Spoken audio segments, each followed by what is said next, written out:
Israel Iran থেকে সরিয়ে নেওয়া হচ্ছে বিদেশি সব নাগরিকদের, কাতার থেকে সরানো হচ্ছে মার্কিন সেনাদেরকেও।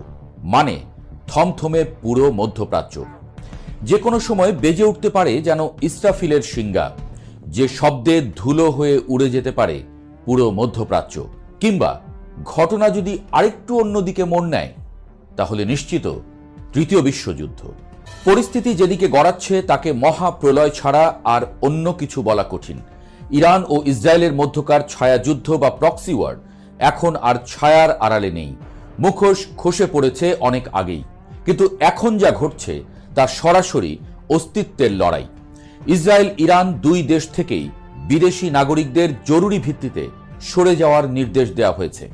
এর মানে পরিষ্কার, উভয় পক্ষই জানে আগামী কয়েক ঘন্টা বা কয়েক দিনের মধ্যে কি ঘটতে যাচ্ছে। সাধারণত কোনো দেশে বড় ধরনের আক্রমণের গোয়েন্দা তথ্য থাকলেই কেবল এমন গণহারে নাগরিকদের সরিয়ে নেওয়া হয়। বিশেষত পশ্চিমা দেশগুলো যখন তাদের নাগরিকদের অবিলম্বে দেশ ত্যাগের নির্দেশ দেয়, তখন বুঝতে হবে ডিপ্লোম্যাটিক চ্যানেলের সব দরজা বন্ধ হয়ে গেছে। এখন কথা বলবে কেবল মিসাইল আর যুদ্ধ বিমান। সবচেয়ে বড় বিস্ময় হয়ে এসেছে কাতার থেকে মার্কিন সেনা প্রত্যাহারের বিষয়টি। কাতারের আল উদেইদ বিমান ঘাঁটি মধ্যপ্রাচ্যে আমেরিকার সামরিক উপস্থিতির হৃৎপিণ্ড। আফগানিস্তান, ইরাক থেকে শুরু করে সিরিয়া সব অপারেশনের মূল কেন্দ্র ছিল এই ঘাঁটি। হঠাৎ করে সেই ঘাঁটি খালি করার মানে কি? সমর বিশেষজ্ঞরা বলছেন, পেন্টাগন খুব ভালো করেই জানে ইরান যদি সর্বাত্মক আক্রমণ শুরু করে, তবে তাদের ব্যালিস্টিক মিসাইলের প্রথম টার্গেট হবে এই আল উদেইদ ঘাঁটি।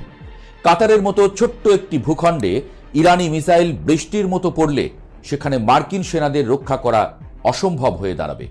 তাই কৌশলগত কারণেই হয়তো সেনাদের সরিয়ে নিরাপদ দূরত্বে, সম্ভবত সৌদি আরবের গভীর কোনো ঘাঁটিতে বা ভূমধ্য সাগরের ভাসমান রণতরীতে নেওয়া হচ্ছে। এতে গেল মার্কিন প্রস্তুতি। ইরানের প্রস্তুতিও কিন্তু কম নয়। বছরের পর বছর ধরে তারা মাটির নিচে মিসাইল সিটি গড়ে তুলেছে।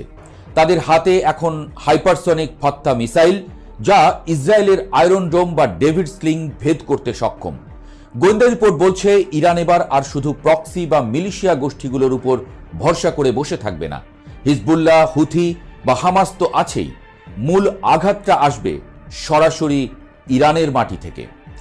ইরানের সুপ্রিম লিডার আয়াতুল্লাহ খামেনির সাম্প্রতিক বক্তব্য এবং বডি ল্যাঙ্গুয়েজ বলে দিচ্ছে তারা স্ট্র্যাটেজিক পেশেন্স বা কৌশলগত ধৈর্যের নীতি থেকে সরে এসেছেন।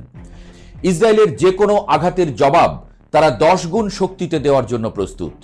আর এখানেই ভয়টা সবচেয়ে বেশি, কারণ